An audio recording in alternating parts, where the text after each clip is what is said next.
在地人在地情来看南投德山有一个少年家杨王林学木雕的技艺。伫个雕刻的过程中，伊感觉讲，甲切落来的茶帮摕去单雕真可惜，所以就甲这个茶帮摕来整六角龟鹿角蕨。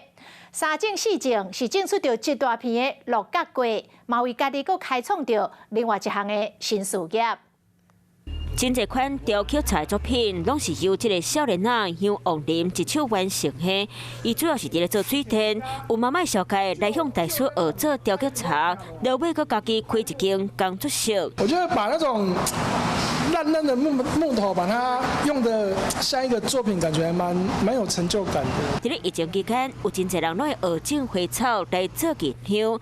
杨王林有一摆就发现这种茶真适合摕来整羊角龟，尾也开始学做研究。 个愈做愈有兴趣，然后就看一些植物类的啊，就感觉比较心情比较放松啦。伫咧杨王林工作室路口，会当看到一大片六角龟园地，抢在声真侪民众来这参观。另外，杨王林无伫咧讲卡，会当好好利用家己兴趣，发展出新事业，有影是无简单。